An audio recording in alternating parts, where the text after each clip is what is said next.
Quem visita Pietreutina vem principalmente para ver de perto como viveu São Pio no início da vida dele. As ruas da pequena cidade são estreitas, cheias de labirintos, rampas e escadas. E é em um desses caminhos que está uma casa simples, feita de pedra, que marcou a infância daquele que mais tarde se tornaria um dos grandes santos da Igreja Católica. Número 32, bairro Castelo. Foi aqui que nasceu Francesco, em 25 de maio de 1887. Alguns passos mais à frente, número 28. Aqui ficava a cozinha em que a mãe de Francesco cozinhava para toda a família. Tem lareira e alguns objetos da época. Logo ao lado ficava o quarto das crianças. Nele tem inclusive uma pedra, onde dizem que Francesco usava como travesseiro. Aqui também fica uma mesa de madeira, em que ele se sentava para as refeições. Tudo muito simples, e o que mais chama a atenção é a divisão feita nos cômodos. Diferente do tradicional, cada entrada significa uma parte da casa, separada por números, o que torna o passeio ainda mais curioso. A família de Padre Pio era uma família pobre.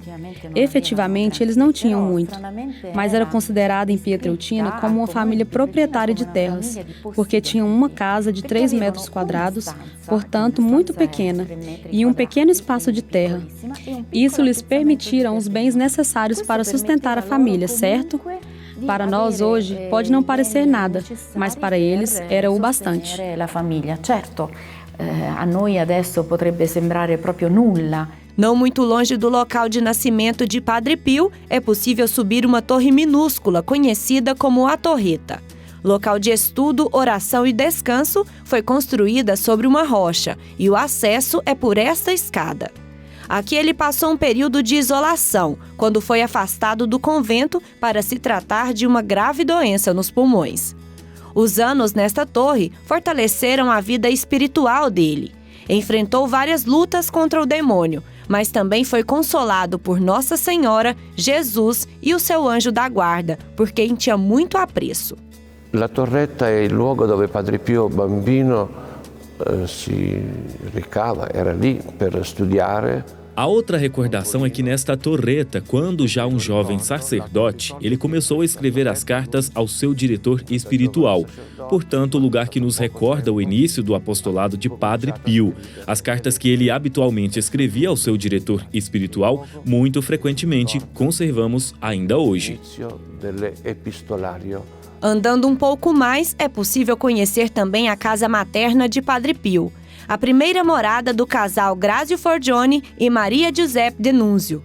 Nos objetos fica evidente uma vida de trabalho e muita simplicidade. A família de Padre Pio, uma família de contadini. A família de Padre Pio era uma família de camponeses, uma família de trabalhadores. Tinham esse pedaço de terra em Piana Romana e de Pietreutina, onde iam para cultivar a terra e para viver com o trabalho da terra.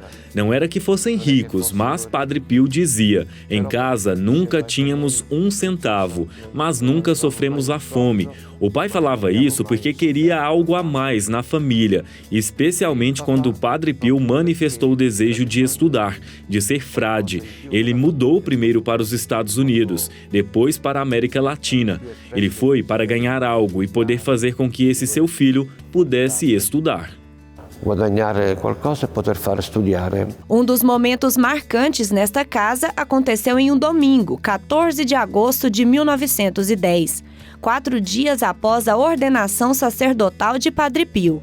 Na ocasião, a mãe dele, Mama Pepa, preparou para a família um jantar em comemoração à primeira missa presidida pelo filho. Infatti, quando Padre Pio entrerà in convento a Morcone per iniziare il noviziato, de fato, quando o Padre Pio entra no convento para iniciar o noviciado, seu pai está na América. Do mesmo modo, estava também na América quando o Padre Pio foi ordenado padre. Sua mãe preparou toda da parte exterior da festa, o almoço, o acolhimento dos parentes, dos convidados, e o pai, na América, festejou oferecendo cerveja aos amigos e comunicou a eles: hoje, meu filho se tornou sacerdote. Portanto, ele estava na América pelo filho. Proprio per i figli. No andar de cima, mais uma casa comprada com os ganhos suados de Grazio Forgione. Nela viveu por vários anos Michele, irmão de Padre Pio, antes de ir para a América com o pai. Aqui viveu também de 1941 a 1943 Mary Pyle, uma das filhas espirituais de Padre Pio. Mas algumas décadas antes disso, outra pessoa também morou aqui. Padre Pio viveu nesta casa de 1912 a 1916. Foi neste local que ele estudou, rezou e escreveu algumas cartas para o seu diretor espiritual. Aqui também ele foi tentado pelo demônio e confortado por uma visão celestial. Ainda hoje é possível sentir neste lugar a espiritualidade de Padre Pio. Em cada passo dado por onde ele passou, memórias de uma vida marcada pela fé e amor ao Pai Eterno. Encarnava o espírito de pobreza com seriedade, total desapego pelos bens terrenos, pelas comodidades e honrarias. Passou toda a vida contribuindo para a redenção do ser humano e por isso ficava durante todo o dia e grande parte da noite conversando com Deus, pois acreditava no poder da oração.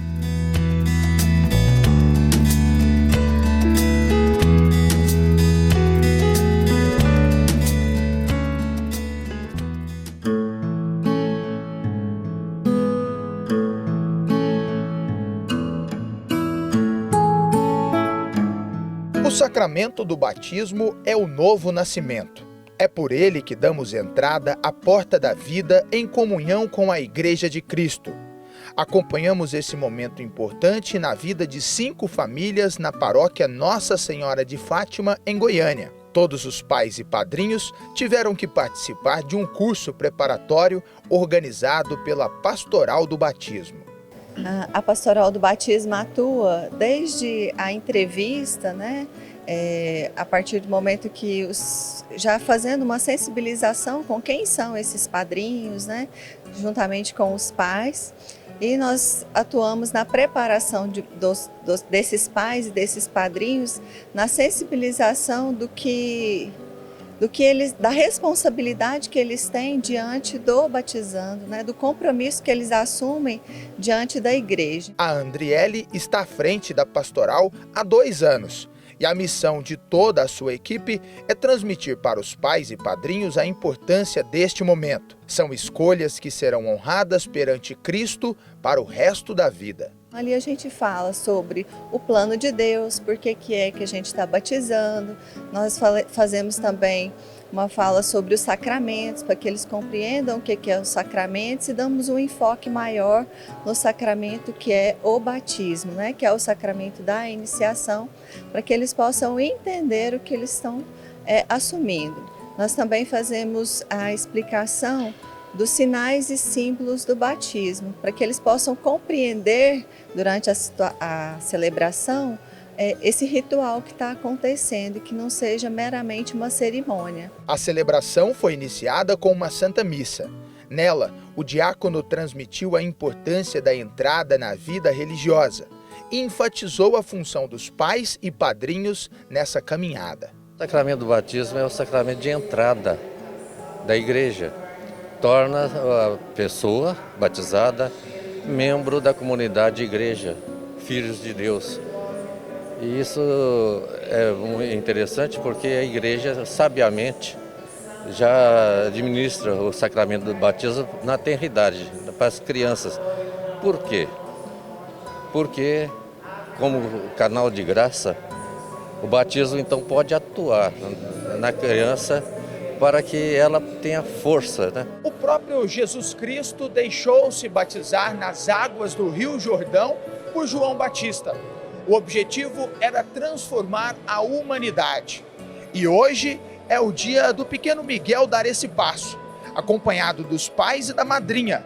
Começa agora uma longa caminhada na vida religiosa. Para nós pais, um momento muito importante e de muita felicidade, poder proporcionar para ele seguir uma vida religiosa, cheia de fé, mostrar para ele o significado de ter uma religião, de acreditar em Deus, de viver esse amor que Deus nos dá todos os dias, Todos eles participaram do curso oferecido pela pastoral. A Janaína é irmã da Juliana e recebeu a missão de ser a madrinha do Miguel. Foi uma emoção muito grande, porque o Miguel ele é a realização de um sonho meu, que eu queria muito que meu pai tivesse um neto, né? E aí veio o Miguel. E a minha irmã, eu tenho uma relação com ela de muita união, a vida inteira.